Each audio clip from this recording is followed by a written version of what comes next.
नमस्कार। आज हम बात कर रहे हैं हेर फेर की कला पर। ये 1978 की एक किताब है, आर्ट ऑफ मैनिपुलेशन। हम उसके कुछ हिस्सों को समझने की कोशिश करेंगे। हाँ, और हमारा मकसद ये सिखाना नहीं है कि हेरफेर कैसे करें, बिल्कुल नहीं। बल्कि ये समझना है कि ये तकनीकें हैं क्या, ताकि लोग इन्हें पहचान सकें और इनसे बच सकें। सही कहा।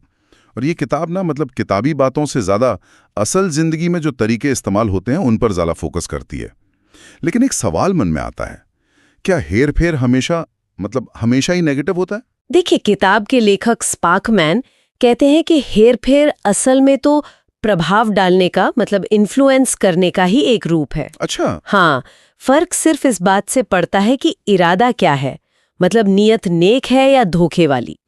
तो बचाव के लिए सबसे जरूरी है कि कोई भी अगर बहुत अच्छा ऑफर दे रहा है या बहुत मीठी बातें कर रहा है तो उसके पीछे की मंशा, उसका असली इरादा समझने की कोशिश करे। खुद से पूछें कि ये बात मुझे ऐसे क्यों बताई जा रही है ना? बिल्कुल, ये सवाल जरूरी है। चलिए तो फिर कुछ तकनीकों को समझते हैं। पहली है अनियमित पुरस्करण, इंटरमिटेंट रीइंफोर्समेंट कहते हैं इसे। हाँ, ये बड़ी दिलचस्प चीज है ना? मतलब कभी हाँ कभी ना, कभी बहुत ध्यान दिया, कभी बिल्कुल इग्नोर कर दिया। इससे होता यह है कि सामने वाले की चाहत और एक तरह की निर्भरता बढ़ जाती है। बिल्कुल, ये अनिश्चितता ना लोगों को हुक कर लेती है।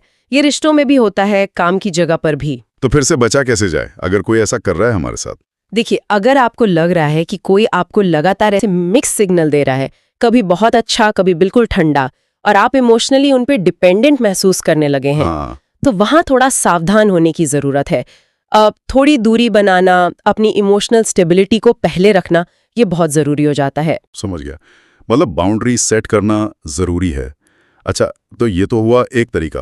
अब दूसरा जो कहता है मुझे तुम्हारी जरूरत नहीं वाली सोच, I don't need you mindset, ये कैसे काम करता है? ये बड़ा साइकोलॉजिकल है।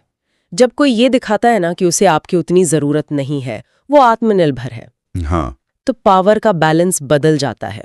सामने वाले को लगता है कि अरे, इन्हें तो मेरी परवाह ही नहीं, या इन्हें मेरी जरूरत नहीं, तो वो शायद ज्यादा कोशिश करने लगते हैं। अच्छा, मतलब एक तरह का रिवर्स साइकोलॉजी। कुछ वैसा ही। उनमें एक तरह की मनोवैज्ञानिक प्रतिक्रिया होती है, रिएक्टेंस जिसे कहते हैं। उन्हें लगता है कि उन्हें आपको मनाना है या आपके साथ जुड़ना है, तो वो सहयोग के लिए ज्यादा तैयार हो सकते हैं। हाँ। अब यहाँ बचाव क्या है? किसी के ऐसे उदासीन कूल और इंडिफरेंट रवैये से अपना कॉन्फिडेंस कम मत होने दीजिए। अपनी वैल्यू याद रखनी है। बिल्कुल, अपनी कीमत पहचानना और अपने इरादों पर टिके रहना। किसी और के दिखाने के तरीके से प्रभावित नहीं होना। सही है। अच्छा, अगली तकनीक है बिना बहस किए राजी करना। अनआर्ग्यू टेक्निक। ये तो सुनने में ही बड़ी चालाकी वाली लग रही है। तो इसमें सीधे सीधे बहस नहीं जीतनी होती। तो फिर इसमें आप ऊपरी तौर पर सामने वाले की बात से सहमत हो जाते हैं। हाँ, आप ठीक कह रहे हैं, लेकिन और फिर धीरे धीरे बातों ही बातों में उनकी सोच को अपनी दिशा में मोड़ देते हैं, ताकि उनको लगे कि ये तो मेरा ही आइडिया था। एग्जैक्टली। ये बहुत सटल है, क्योंकि इसमें सीधा टकराव नहीं होता। तो इससे कैसे बचें अगर हमें लगे कि कोई हमारे साथ ये कर रहा है? अगर आपको महसूस हो रहा है कि कोई आपकी राय को बड़ी आसानी से बिना किसी बहस के बदल रहा है, तो 1 मिनट रुकिए, सोचिए। हाँ, अपना जो ओरिजिनल विचार था उसे याद कीजिए। उसके पीछे का तर्क क्या था?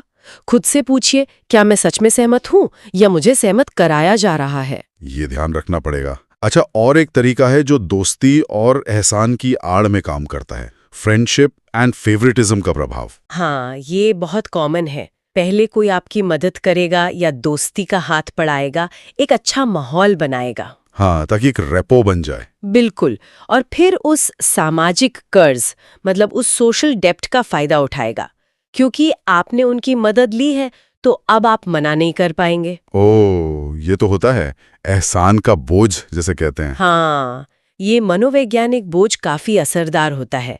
इसका बचाव क्या है? देखिए, एहसान मानना अच्छी बात है, लेकिन कोशिश करें कि अगर किसी ने मदद की है तो उसका बदला किसी न किसी रूप में जल्दी चुका दें या बराबरी का फेवर रिटर्न कर दें। अच्छा, मतलब हिसाब बराबर रखें। हाँ, ताकि आप पर कोई ऐसा इमोशनल उधार ना रहे जिसका कोई बाद में गलत फायदा उठा सके। ये बात तो ध्यान रखने वाली है।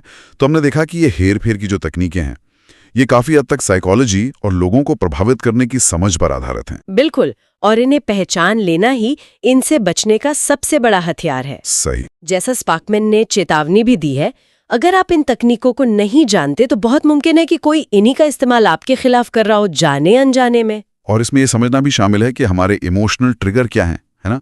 जैसे गुस्सा, डर, लालच। हाँ बिल्कुल, और साथ ही हमेशा किसी भी सिचुएशन से बाहर निकलने की एक योजना, एक एग्जिट स्ट्रैटेजी तैयार रखना भी जरूरी है। सही कहा।